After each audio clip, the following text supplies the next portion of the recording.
The last speaker is Dr. Ta Chen Su. Dr. Su is a physician cardiologist.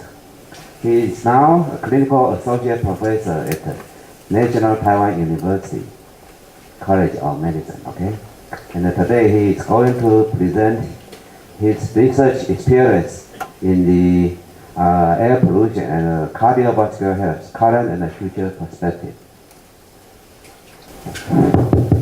Thanks to organizing committee to invite me here to have the chance to present the previously 10 years work.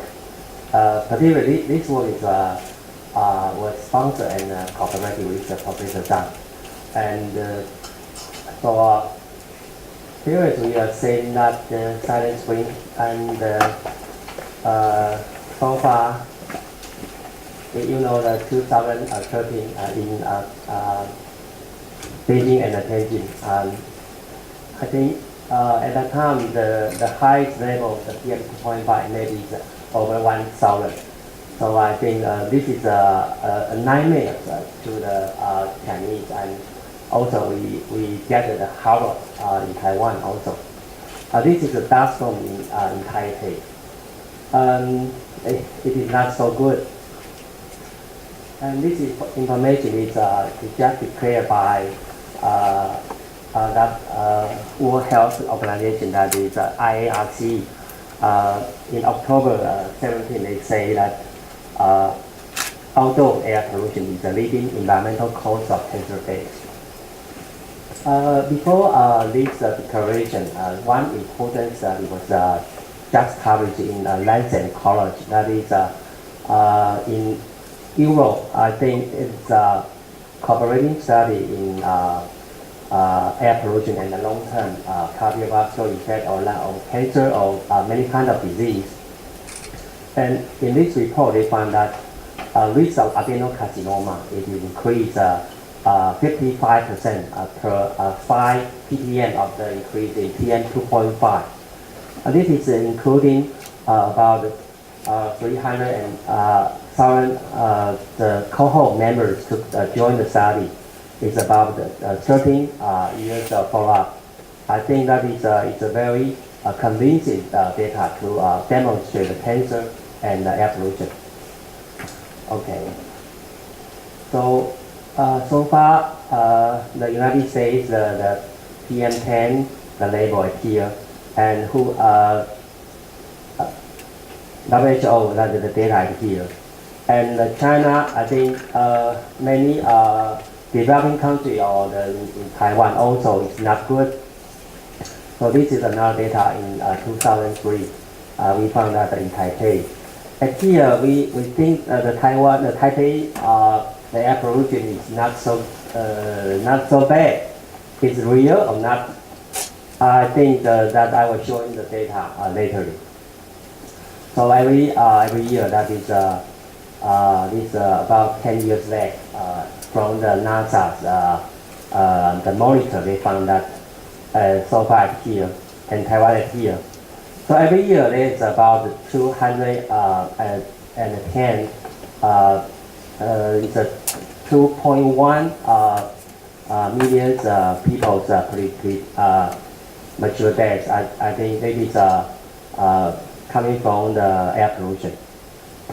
This is consensus, the second consensus from the American Association, that they demonstrate that every increase in 10 ppm of the PM2.5, PM10, and the cardiovascular mortality or the all-cause mortality, it is around 10 to 15% of increase. And the longer duration of the exposure and the longer risk of the mortality. So air pollution comes from many kinds of the resources, and from the agriculture or the something, we not only from the traffic or the factory. And the PM2.5 is very small, and that is one. And this study is very important, that is that demonstrate that when the dust storm that is about 14 years the data to demonstrate that particularly for those elderly over the 65 years of the older, they will increase the cardiovascular mortality about 0.045. So this is a review article that we under the guidance of the Professor Zhang, and we review the previous 10 years and 20 years the data in Asian countries, and we found that the most significant pollutant in Asia and more evidence here, that is O3 and nitric oxide and the PM2.5 and PM10 is more evident. So the health effect of air pollution is we demonstrate in many kinds of the events, such as the admission and the cardiovascular disease, and many more the subclinical effect. So today I will show you that you will some of our study that regarding the subclinical effect, particularly in panel study. So this study is published in 2007. This study I think is widely cited because it's over 300 citations so far. So this is a study in 76 young healthy students from the Taipei City during 2004 and 2005. And we measure some of the correlation factors such as the TPA and the Pi1 and the fibrinogen and other kinds of the fibrinogen system. And we also measure the DNA damage markers of the 8-OHDG. And the results shown that here the PM takes about 50 to 60 in Taipei counties. And here we found that the PM2.5 about 30. So this is about 10 years ago. And the results showing that the high sensitivity CRP will increase significant for the PM exposure. Particularly for the sulfate and the ozone is very significant. And how about the 8-OHDG? It is here you can find that the nitrates are more significant, and the sulfate and the ozone. And also we found that the PM Pi1 plasminogen activator inhibitor 1 is imbalance of the correlation factor, and the Pi1 will increase.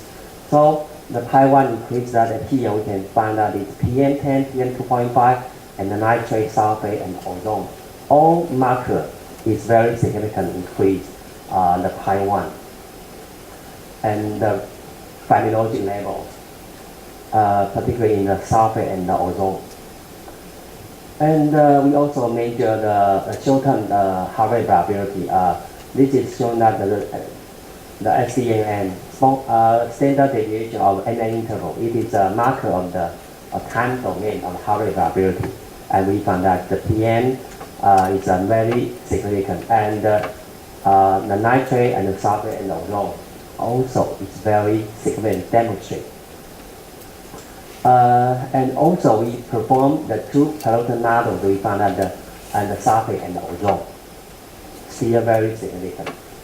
So in summary, that the mechanism linking air pollution to cardiovascular disease, even in a very young college student, they showing that the pulmonary inflammation and oxidation stress will increase.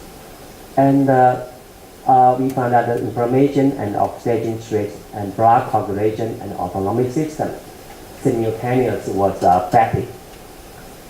And the sulfate and the ozone, that is, we say that the secondary pollutant is more significant, more powerful in this effect. So this is a very interesting study in the young adult, and we found that every kind of information and every kind of the cardiovascular risk marker was elevated. So recent years, we Professor Zhang invited me and another postdoc. We joined the ESCAPE, the study group. This is in 2012. We joined in the Utrecht. Here, if I'm not, this is first. So everybody, every country, they take their cohort and to join the study, and we exchange the idea and exchange our cohort to understand which kind of disease were affected. So this is a long-term effect to study the human health and the exposure to the air pollution in Europe. And the most important that we're using the individual home address level of the participant, and we're using the land use regression model. And in Taiwan, I think the PM 2.5 and NOx was demonstrated in last year and this year. The model and the reliability is very good. And so we are choosing 20 points in Taipei for measuring the PM, and 40 points regarding the NOx and NO2.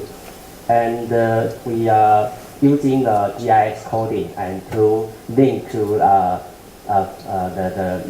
the every subject the residence, and we can calculate the exposure for every participant.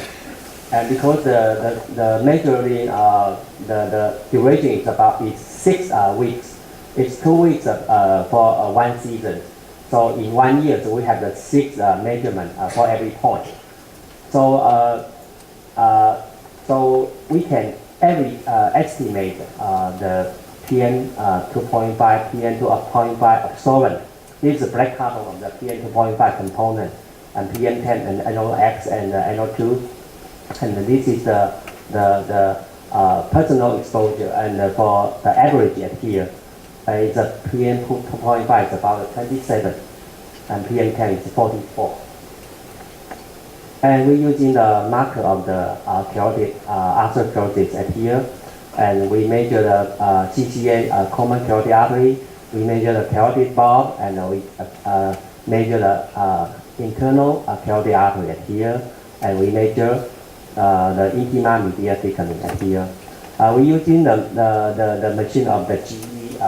That is, we can automatic measurement automation, and we can smoothing and find out the IMT, the minimal and the maximal and the average.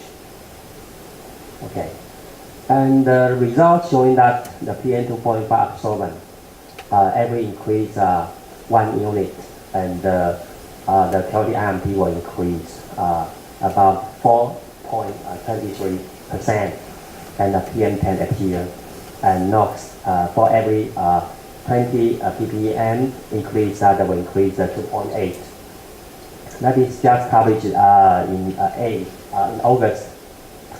And we compare to other major cardiovascular risk factors for the PM 2.5 absorbent. We found that it is equal to other major cardiovascular risk factors.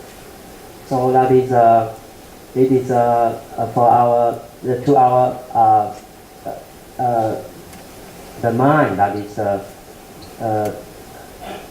air pollution are very important if you want to understand why your atherosclerosis increase.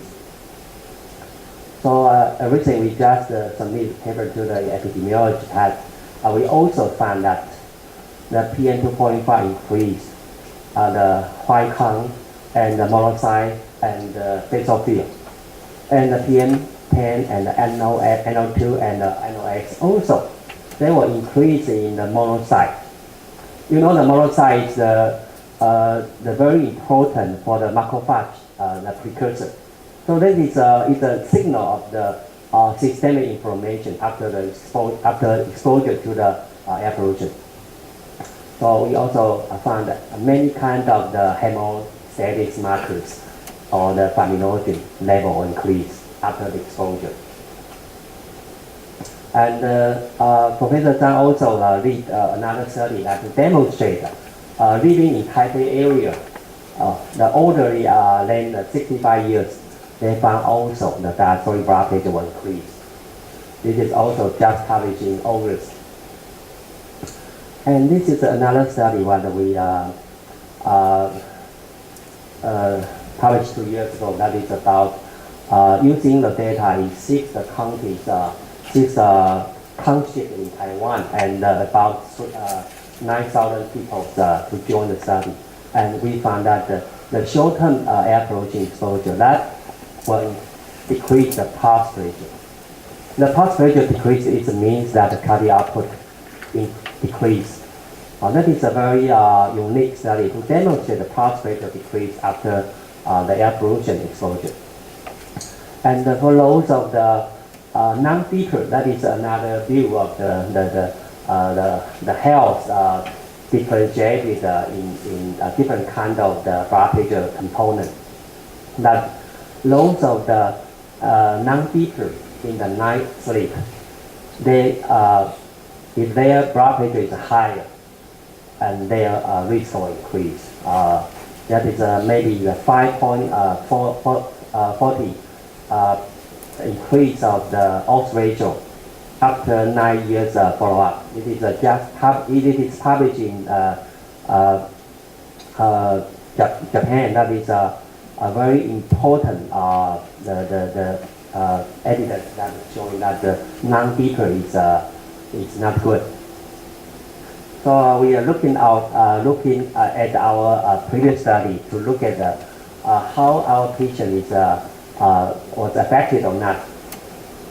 So this is normally you can see that the systolic blood pressure at here and the diastolic blood pressure is after the sunset the blood pressure was going down, and after the sunrise that is pre-awake rising, the blood pressure was going up, and at night at here.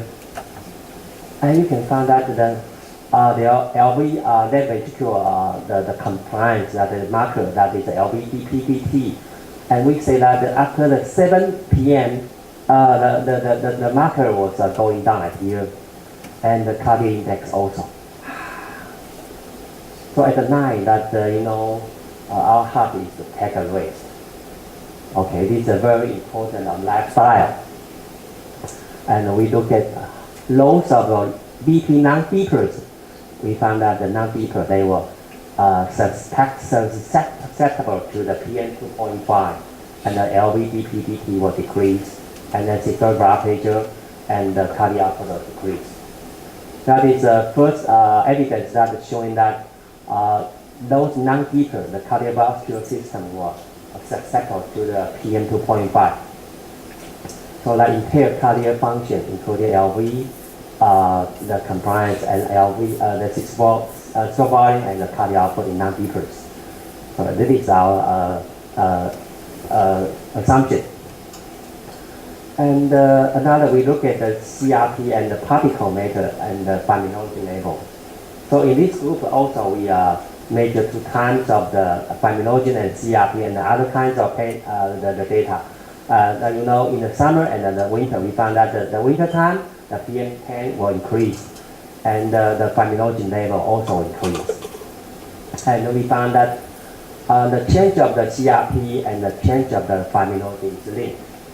Also, the change of the fibrinogen and the PM10, the difference is also linked. So this is a study that to say that the seasonal variation in environmental factors such as the PM10 also have to be paid more attention. It's not only other markers, that the environmental factor is very important. So the summary that they say that both short-term and long-term air pollution have significant adverse cardiovascular effect. And the case is from increased cardiac the intima media thickening, increase the inflammation marker, increase the thrombotic marker, and decrease the heart rate variability. So, in addition to the PM and NOx and NO2, black carbon composition of the fine particle, PM 2.5 absorbance should be taken care, because originally the diesel engine, the scandal, the Volkswagen. That is, the most of the PM 2.5 absorbent, that is black carbon, is coming from the diesel engine. So that is I think it's a worldwide issue that we have to pay more attention to PM 2.5 absorbance. And the mechanism, I think that just Professor Jen has said many kinds of mechanisms. We have demonstrated. Okay, so next we have to looking at our home. I think Professor Gan just talking about because the outdoor air pollution. Can you do anything? You can prohibit the company, and you can make the regulation to change it. I think we can do something, but we cannot change, because economic development always the most important in every country. So the US EPA just say that the indoor air level of the pollutant may be 2.25 times and occasionally more than 100 times higher than the outdoor air pollution. Okay, many kinds of air pollution. Okay, so in the house and in your home is very dangerous, but everybody always overlook. Every that is your furniture, your many kinds of the material in your home, maybe it's indoor air pollution sources. And the dust mite and pollen and many kinds of the hazard material.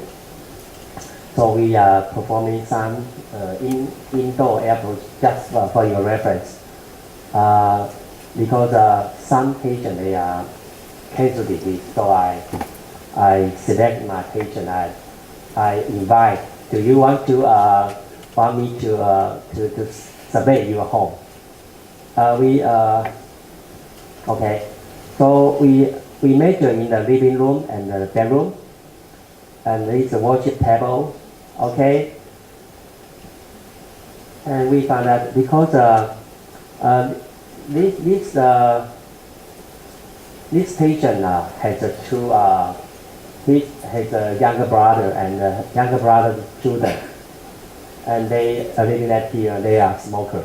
They say that they always smoke at here. They the balcony, and when they are off duty and back to home at here, and the PM 2.5 is over 300 and 400 at here.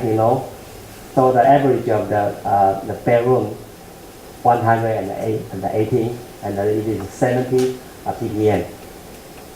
So this is another a patient with we say that renal failure, kidney disease, and in Xinjiang we also the major at here, and the living home at here, the monitor house at here, and here has a temple. So we found in the afternoon 3 p.m. or 4 p.m. and many people are going to the temple to worship, and they were the burning incense, and at here the PM 2.5 is about 150 at here going up. So the living room that is 130, and the bedroom is 100. It means that the community environment is very important for your in-house monitoring. This is another patient with breast cancer.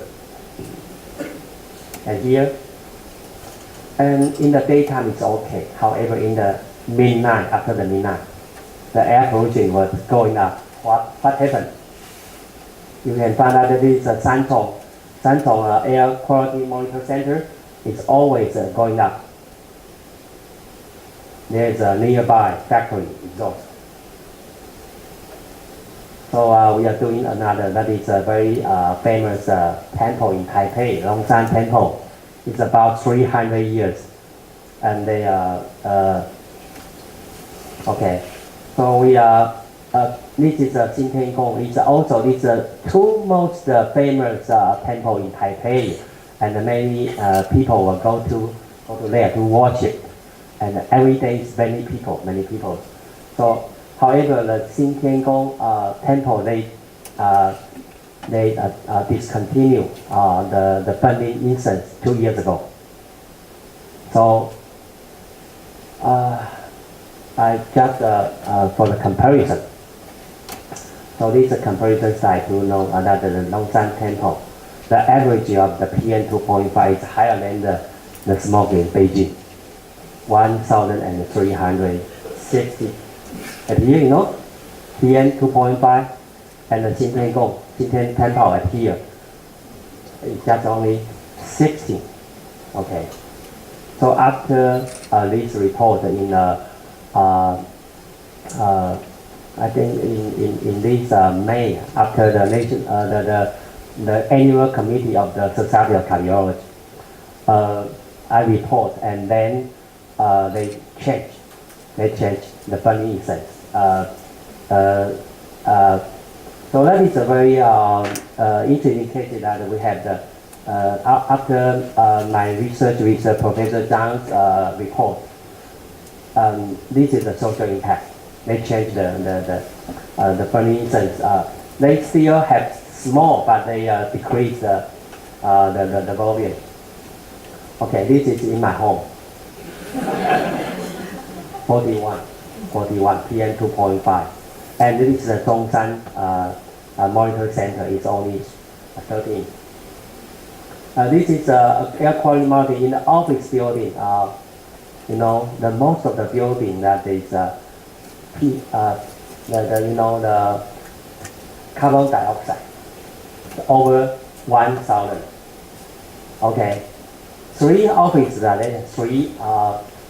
Among the 4 offices, they have 3 offices over 1,000. That is the most common. And this is in my outpatient clinic 2 days ago. I monitor. And the PM also is very high, you know, 40. This is my outpatient clinic. Okay. And the VOC, because the nurse is working with me, and the nurses they have one the printer at hand. The VOC was increased, and it's over the window air standard. The formaldehyde, I don't know, comes from, I don't know. This is in my car, okay? The PM is okay. PM is okay. However, you know, CO is also high, you know. However, the CO2, you know, we just driving for three minutes later, the CO2 is over. It's over because it's a closed system. I switched to the closed system because the open system with the outdoor air pollution will come in. However, this is if you are driving in this condition, you know the CO2 narcosis, you know, so sleepy. So I don't know, because many people, maybe if we can look at this information and don't change to the closed system, I think many traffic accident can be prevented, but nobody knows. Okay. So the indoor air pollution was overlooked always. active and second-hand smoker, burning incense, mosquito repelling incense, cooking and arrange food also is a source of the indoor air pollution. Furniture, ventilation, and wastewater drainage system, a neighboring shrine, temple, and a factory, and a hotel, and a hospital. Because they're using the heavy oil, for and many kind of issues. And namely to the major road and the traffic area.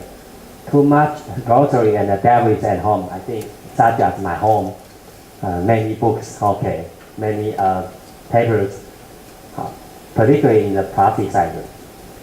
And so we recommend that the orderly and clean and simple and clear and rapid and reliable in your home. Okay, this is where we can go. The Taipei Botanic Garden.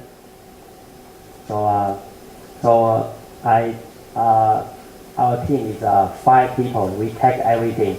I take the PM 2.5. Another people take the formaldehyde. Another take the VOC, and many. We 5 people will go to the from my hospital, National Taiwan University Hospital, and we go to the street and we go to the botanical garden. In the street, the PM 2.5 is about 80s, 70 to 80s. And we go to the botanical garden. We say that it's a garden, it's a park. The air quality should be better. However, 60 to 80, because it's from the air pollution component, from the idea of the it is spread very easily. So the inside the Taipei city, the garden cannot protect you, Most of them is coming from the PM1. It means very small particle, maybe it's nanoparticles. Okay, the CO also is not low. Okay, this is another riverside park. Here, is that a riverside foot? Yes, the better. Okay, it's better than the garden. Okay. Okay. Next step. Find any solution. So, which kind of natural environment are beneficial for the human health and mediated? What kind of material? I think. So, it's a wooden, it's a forest, or the lifestyle, environmental, nanoparticle, or atmosphere science of the air quality. So assessment of health effect of the forest environment is an important emerging area of public health and environmental science. And to demonstrate the long-term health effect of living in a forest environment on subclinical cardiovascular disease and health-related quality of life. So this is our first to conduct a study to demonstrate something.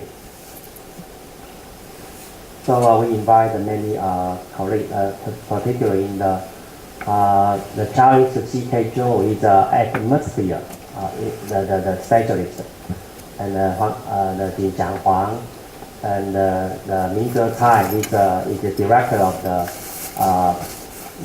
the forest, the experimental forest of Taiwan.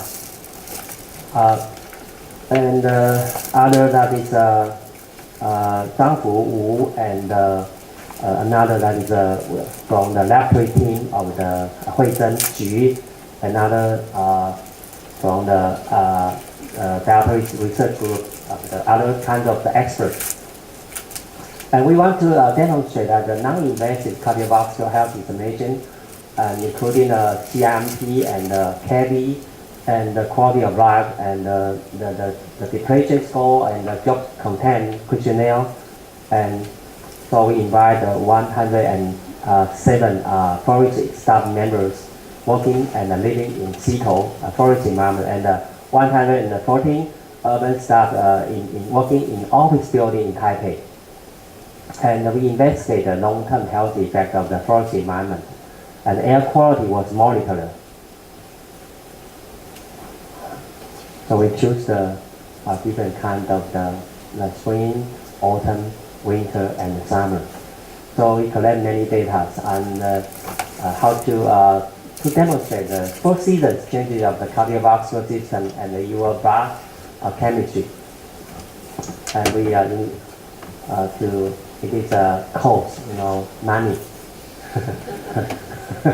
to have the monitor. And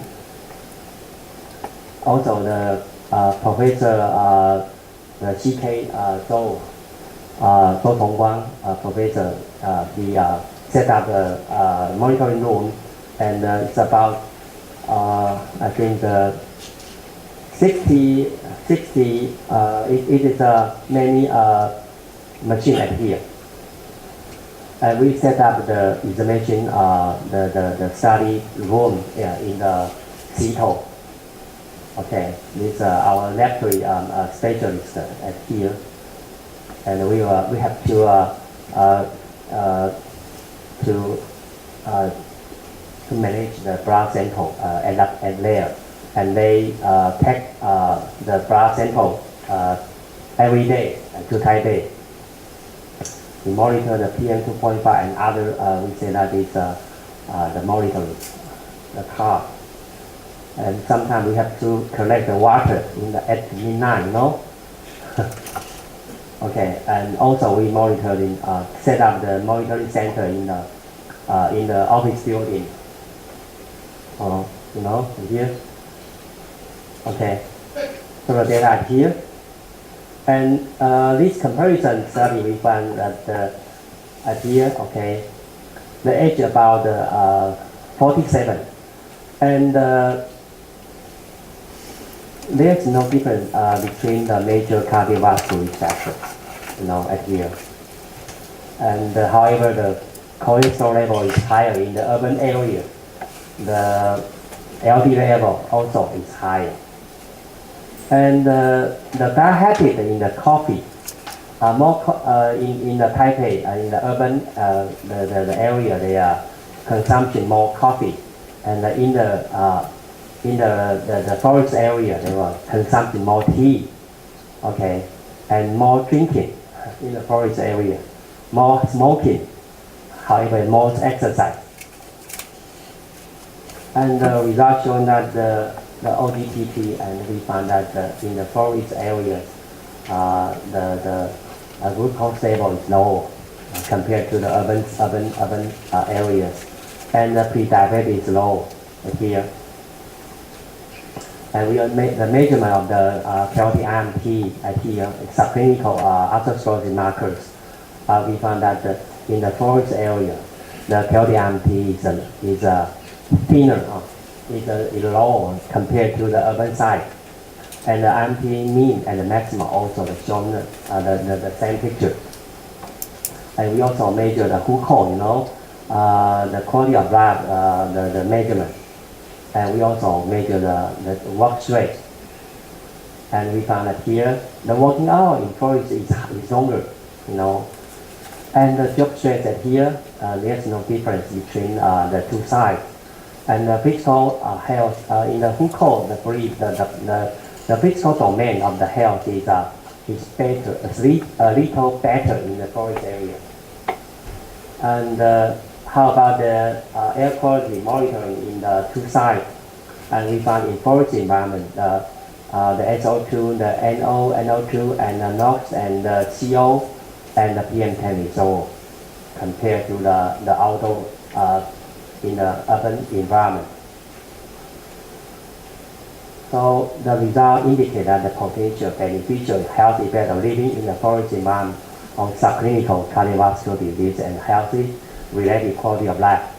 Low air pollution levels were found in the forest environment compared with the urban environment by the real environmental monitoring during the early spring. So we published the first paper in last year. Next step, we also want to look at which kind of the component is beneficial in the forest environment. We say that the phytoncide is real or not. This is a Japan the group study. They found that the spontaneous the hypertension rate. If they exposure to the baritone side, the blood pressure will decrease. Okay. And another study that is very interesting that they invite two groups. One group is travel in the forest. Another group is travel in the urban cities. And they found that loads of the travel in the forest, the NK cell will increase. And the NK cell activation also will increase. Even they after the travel, they back to their home. After 30 days later, their NK cell is still higher compared to the baseline information. So we invite our about 11 participants to join the study, healthy volunteers. And they have to receive the dietary control for 2 weeks.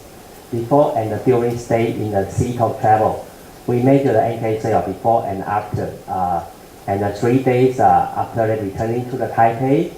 And another that we compare to the office workers and the office worker, that is urban environment and the forest environment. That's a long-term effect.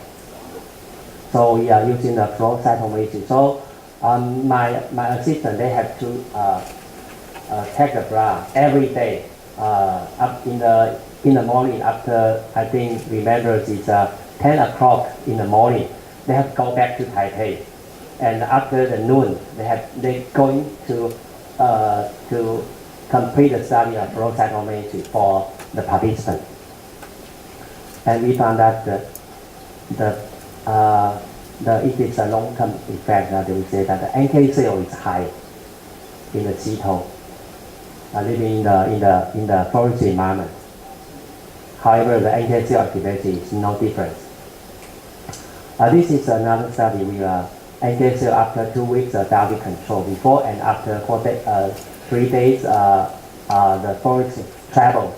And we found that the NK cell is no significant changes. However, the NK cell activation will activate.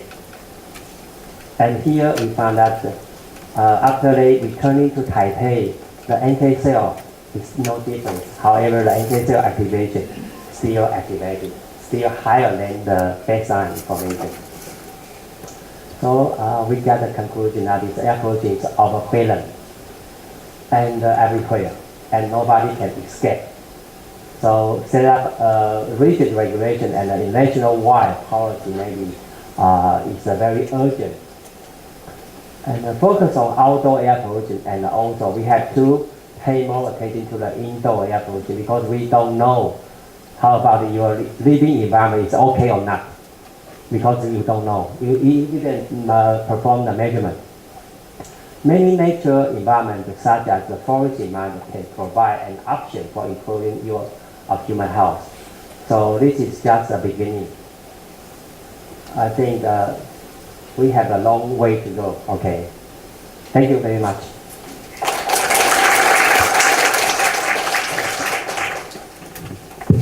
Very interesting study. So Dr. Ta Chen's study demonstrates that air pollutants can disturb hemodynamic function, right? Yes. Okay. So anybody here to any question to ask Dr. Ta Chen? Okay. One study conducted for the forest travel officer, and also compare with maybe the urban people. And you already find that exercise is also the very important factor. So I don't know, have you adjusted exercise? Do you still find the forest have the beneficial effect for your last study? The comparison is after controlling the exercise habit. Yes. And the significant factor I put into the Martin Varela model to. So the data was demonstrated in the least square, adjusted, and to have the mean to comparison. So I think However, the raw data is no difference. However, it's a higher the exercise habit in the because some of the participants in the forest environment they are the their working is every day they have to go to everywhere to see the forest was stolen or not 巡山员 Okay, so they have to have a walk. That is their walk. Okay, their duty. So they have more exercise. It's natural. Thank you. How about socio-economic factor? We have compared. It's a comparison because comparable. It's no difference. Yes. Thank you. Very elegant studies, but on the forest one, I noticed you were saying that they smoke a bit more, but the air quality is better, but some of the indicators are better. I was wondering whether, if that's the case, whether if you stratify by, can you separate smokers and non-smokers and see a clearer effect within non-smokers? I just because they are just only take about count about 30% of the participants. So I just put into the multiple Vela model to look at the effect is different or not. So I think we found that there's no change of the difference between the PLD-IMT or other markers. So because the sample size is not so big, so I cannot perform the stratified analysis. Yes, thank you.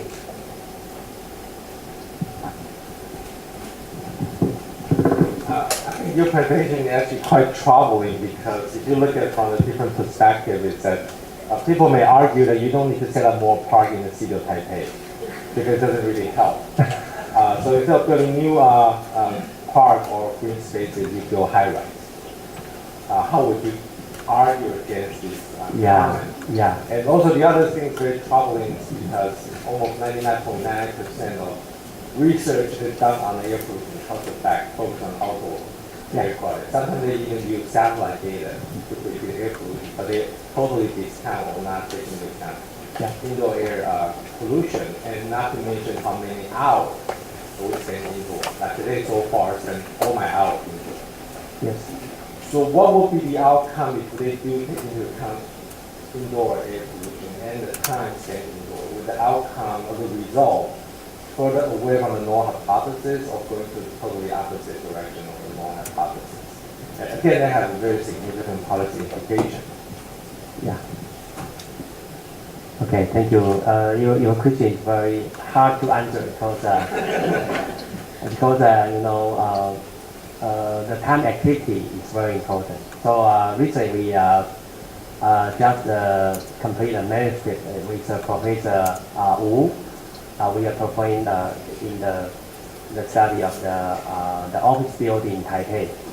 We using they use model, and we also using the indoor air pollution, and we also have the time activity data for every participant, and we found that the outdoor air and indoor air also contribute is a important component to the cardiovascular effect. So I think it is very difficult because most of study is ecological study. It's not a personal monitor. So I think it is a future because we have to understand because the patient come to my office, why I get a disease. We're using the outdoor air pollution, cannot understand it. And because so in the future, I think indoor air quality monitoring for the study subject maybe is I think it's an option, and maybe it's a new direction. Thank you very much. Another question, okay, because you did a lot of study in city, so can you just give us the number for the outdoor? How many percent can contribute from the outdoor, and how many percent from the indoor? Since you say these both are very important for the cardiovascular disease. So based on your experience, how many percent? I cannot understand. I think previously we just say that the outdoor air pollution contribute to about 70% of the indoor air pollution. So that is so I just my slide showing that we have to prepare. You have to clean your house every day because every day the outdoor air pollution will take new pollution to your home. But if you don't clean your house, that will accumulate it.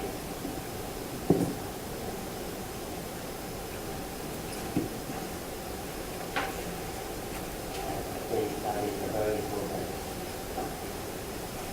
Here. This is 总统讲过啊 previous president 讲 they say that it's orderly, clean, and simple, clear, rapid, and reliable. You have to clean your house, clean your home every day. It's very important. Otherwise, there's no solution. This might be true for some pollutants, the larger particles, but this is certainly not the case for the fine particles. You can't clean your house for the nanoparticles. There's no way. And the studies have nicely shown that the indoor-outer ratio for the very tiny particles is just 1. They could penetrate easily. They could even penetrate through a thick wall. And so you are exposed to nanoparticles at the same level as sitting on the balcony in front of your home. This is the bad news. For the larger particles, then it is good to clean, and there are other reasons for making up your home. Yes, right. Thank you very much. So, however, it's a long way. It's a long way, but set up a rigid regulation for our country or our society is very important.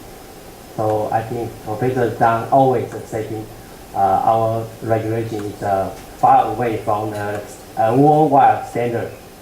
So this is a big issue in Taiwan also. We have to make it more effort.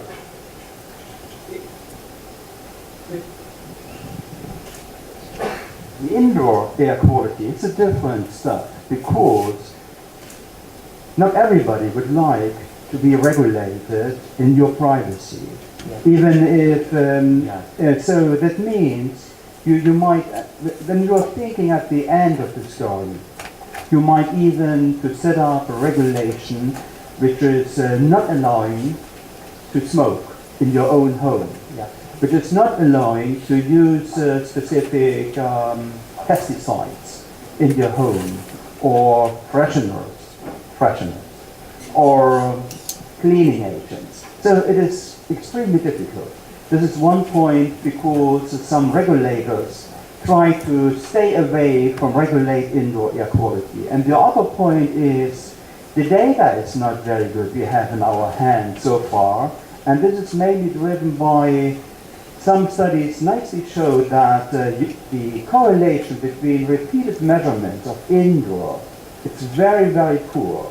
So if you're measuring total VOCs indoors, then several times a year, they don't correlate that well. And so this is another issue, and which makes it also very difficult for epidemiologists to come up with a strong statement on the potential health effects. And this is the reason, because you have to go to the home again and again, and you have to invest a lot of money, and therefore this is the reason because there is no good data for the regulation, to justify the regulation, at least on the European scale. I'm not so familiar with the Asian type, and with other climatic conditions. Could be a little bit different. Thank you. Yeah, so we can only through public persuasions or education for reviewing them of these behaviors or culture-related PM exposures. So this gentleman, this doctor here, the Longshan Temple is one of the most important Taoism temples in Taiwan. So here the people have been practicing this kind of workshop, have a lot of insects in front of you for 300 years because of him. He talked about acute and chronic exposures to PM 2.5 has a lot of cardiovascular effects, and he showed people that when incense burning is out, and you can expose to thousands of micrograms of mercury. So the committee, the executive board of the Longshan Temple get together and say, can we do something so they reduce this kind of practice? So, and it's unimaginable in our society. The religion is always higher than the politicians. So they raise. So I changed it. And another one is even further down, like Jinjiang. That's the second most important temple in Taipei, and they total ban. No, you can only use your hand to worship. That's because PM 2.5. Amazing. That's only happened last year and this year, right? That's very recent. So no regulation, but they said that's good for the temple and for the people. But yeah, we do have some indoor air standards, but not enforceable. Yeah. Okay. They provided the evidence that incense burning contribute PM 2.5 a lot of. So that's very important. That's an important social impact. Better than to publish in a high impact article. The basic paper that is I'm copied with Professor Zhang, the EHP, KVMP, and residential residents, the exposure, long-term air pollution, and even subclinical atherosclerosis. That is the base. And we add on the real-time monitoring in the two areas, and we show the data to the next media, and then they change. Okay, so I think Social impact. Social impact. Okay. Any other question? Okay. If no more, thank you for your participation. Okay. thank you very much.